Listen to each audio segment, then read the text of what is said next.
Specialisation तो थी नहीं। तो मेरे एक बॉस ने मुझसे कहा कि तुम्हारी क्या स्पेशलाइजेशन है? मैंने कहा सर मैं तो सब कर लेता हूँ। तो उन्होंने कहा भाई सब तो कर लेते हो, किसी चीज़ में मास्टरी तो होगी। मैं सर सब में मास्टरी है अपनी। तो उन्होंने कहा कि गुरु ऐसा है, सुनो आगे नहीं चल पाओगे इससे, कहीं मास्टरी बनानी होगी। मैंने कहा सर किस में बनेगी? बोले क्रिकेट में बनाओ। मैंने क्रिकेट का सीन ही देखा था तब तक। मैं तो अपने घर के बाहर क्रिकेट नहीं खेली थी आज तक कि बॉल तेज़ लग जाती थी। तो मैं घर के अंदर वाली क्रिकेट खेलता था केवल अपने भाई के साथ जितनी खेली थी। तो मुझे लगा क्रिकेट पे एंकरिंग करना। मैंने कहा यार अच्छा चलो मैं सोचता हूँ, कोई बात नहीं। अभी उन्होंने मुझे ऑफर दिया ही था, उसके 2 दिन बाद अचानक से मेरे पास कॉल आया कि आज शाम को तुम्हें क्रिकेट का शो करना कपिल देव के साथ। Kapil Dev was the guest. अब उससे बड़ा तो आदमी था नहीं उस वक्त हिंदुस्तान की क्रिकेट में कपिल देव से।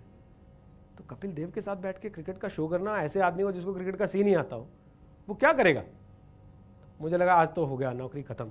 आज ये आधे घंटे के शो के बाद तुझसे बुला करेंगे भैया ऐसा कुछ ना आता तुमको, तुम अपना वहीं करो, पर्दे के पीछे रहो, वीडियो एडिटिंग करो। तो मैं कैंटीन से खाना खा के निकल रहा था, अखबार एक उड़ता हुआ आया, पैर के पास पड़ा, मैंने उसे पाँव मारा तो वो उड़ के मेरे ऊपर ही आ गया। किसी ने ब्रेड पकौड़ा खाने के बाद फेंका होगा। तो उस पर रवि शास्त्री का कॉलम था, कायदे से 2-3 दिन पुराना ही अखबार था, और सबसे अच्छी बात हिंदी में था। तो वहाँ कैंटीन से न्यूज़ रूम तक जाते जाते मैंने पूरा पढ़ लिया, और पूरा पढ़ने के बाद मुझे लगा अच्छा तो मुझे काफ़ी कुछ पता है क्रिकेट के बारे में, इस पर तो मैं कर सकता हूँ। तो शाम का आधे घंटे का जो क्रिकेट का शो था, मैंने वो पाजी के साथ बैठ के किया। जितनी बातें कपिल उसमें रवि शास्त्री ने लिखी थी वो सारी पेल दी मैंने उसके अंदर। और जब शो खत्म हुआ तो उन्होंने मेरे से कहा कि तू क्यों नहीं करता क्रिकेट, तुझे तो अच्छा खासा ज्ञान है क्रिकेट का। मैं अब उनसे क्या बोलता? मैंने कहा सर मैं क्या बोलूँ इसमें, आप बोलो इन लोगों से, आप बोलोगे तो हो सकता है ये मेरे से करवा लें, मेरे को तो कोई दिक्कत नहीं है करने में। तो बाहर निकलते उन्होंने मेरे बॉस से कहा यार तू ऐसे मुंडे ने कराया करना, इसको बड़ा क्रिकेट का यार, तेरे बाकी लोग तो मेरे से ही पूछते रहते हैं क्या पूछना है। तो हिंदुस्तान का सबसे बड़ा कप्तान आपकी पैरवी कर रहा है वहां पे खड़े होके, और आप सोच रहे हो कि यार मैंने गलत किया या सही किया। मेरे बॉस ने साथ ही बोल दिया हाँ सर कल से इसी से करा देते हैं, सुन तू ही कर लेना कल से। तो अब मुझे लगा भाई अब तू फंस गया। बट मैंने घर जाते ही क्या कहा, मैंने घर जाते ही सारे पुराने अखबार निकाले जो 5-7-10 दिन के पढ़े थे, सब में रवि शास्त्री के कॉलम काट काट के इधर रख लिए बेड साइड पे अपने, कि जब मौका मिले सोते जागते उठते बैठते, टॉयलेट जाते, नहाते खाते नाश्ता करते, बस वही पढ़ लो रवि शास्त्री का कॉलम पढ़ लो, रवि शास्त्री का कॉलम पढ़ लो, रवि शास्त्री का कॉलम पढ़ लो। फिर अपने एक दोस्त को बिठाया, मैंने कहा भाई तू मेरे को समझा दे ये थर्ड मैन क्या होता है, स्लिप क्या होती है, कवर क्या होता है, गली क्या होती है, मिडफील्ड क्या होता है, ऑन फील्ड क्या होता है, ऑफ साइड क्या होती है, वाइड क्या होती है, ये सारी चीज़ें तो मुझे समझा दे। उसने बाकायदे ग्राउंड बना के कागज़ पे सब चीज़ें मुझे समझाई सिखाई।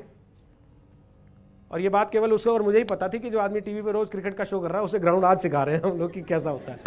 पर मैंने वहाँ पे हौसला नहीं छोड़ा, वो रवि शास्त्री के कॉलम पढ़ पढ़ के ही 2 दिन 4 दिन 6 दिन 7 दिन 8 दिन 10 दिन मैंने 8 साल क्रिकेट के शोज़ किए, वर्ल्ड कप क्रिकेट कवर किया, दुनिया भर के देश घूम लिए क्रिकेट के, जहाँ जहाँ क्रिकेट मैच होते थे वहाँ कवर करने जाता था।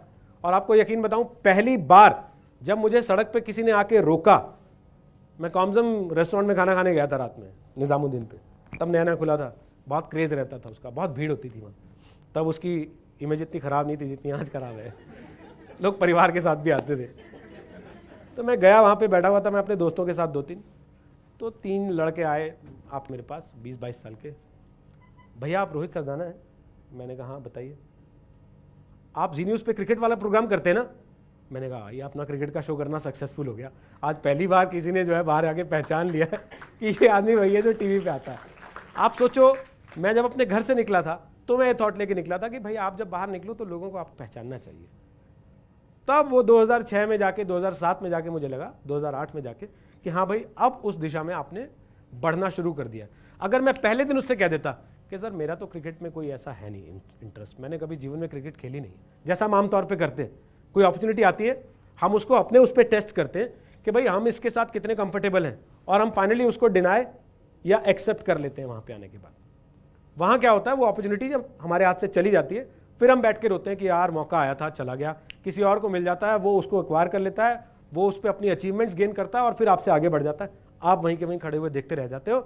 आप बाद में कहते हो, जैसे वो शाहरुख वाली फिल्म थी चक दे, तो बाद में कई हीरोज़ कह रहे थे हाँ वो मुझे रोल ऑफर हुआ था, मैं उस वक्त कर नहीं पाया क्योंकि मैं बिजी था।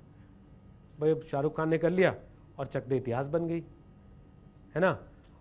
दंगल आमिर खान ने कर लिया, वो इतिहास बन गई। ऐसी कितनी फिल्में आपको मिलेंगी जहां पे एक हीरो कर लेता है, वो इतिहास बना देता है, और बाकी के लोग बाद में आके कह रहे होते हैं एक्चुअली ऑफर तो मुझे ही की गई थी लेकिन मेरे पास टाइम नहीं था। भाई तब तेरे पास टाइम नहीं था, अब तेरा टाइम खराब हो गया इसी वजह से। आप लोगों को मेरा यह सुझाव है कि जीवन में जब भी कोई ऐसा मौका आता है, कोई अपॉर्चुनिटी आती है, कोई ऐसी चीज आती है जहां पे आप हो सकता है उस समय उसके मास्टर नहीं भी हो, उसको डिनाय मत करो, उसको धक्का मत मारो, उसको लात मत मारो, उसको पकड़ो, अपने आप को जज।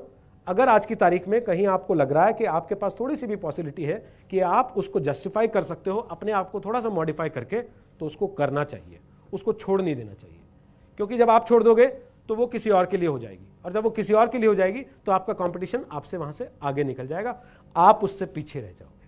तो मैं आप लोगों को सिर्फ इतना ही आज ये कहना चाहता हूं कि हम लोग बहुत सारी चीज़ों में, बहुत सारे मौके आते हैं जीवन में जहां हम बहुत छोटी छोटी बातों से कि अच्छा इसने ऐसा कह दिया, उसने वैसा कह दिया, इसने तो मेरे मन का नहीं कहा, मेरी मम्मी ने ऐसा बोल दिया, मेरे पापा ने ऐसा, हम उन चीज़ों को जान देते हैं और फिर बाद में हम पछताते हैं। तो पछताने से बजाय बेहतर है उस समय उस चैलेंज को एक्सेप्ट कर लेना, उस चैलेंज को फेस करना, उस चैलेंज को टैकल करना और एक विनर की तरह आगे बढ़ जाना। जब आप एक छोटे से चैलेंज से भी जीत के आगे बढ़ते हो ना, तो अगले चैलेंज के लिए आपका कॉन्फिडेंस 100% बढ़ जाता है। फिर सामने कोई बड़ा चैलेंज भी आता है तो आपको लगता है कि ठीक है, जब मैंने वो कर लिया था तो ये क्या चीज़ है, मैं ये भी कर ही लूंगा। और जब आप ये सोचते हो ना कि मैं ये भी कर ही लूंगा, तो फिर आप कर लेते हो। फिर कितनी भी दिक्कतें आए, फिर कोई आपको रोक नहीं सकता।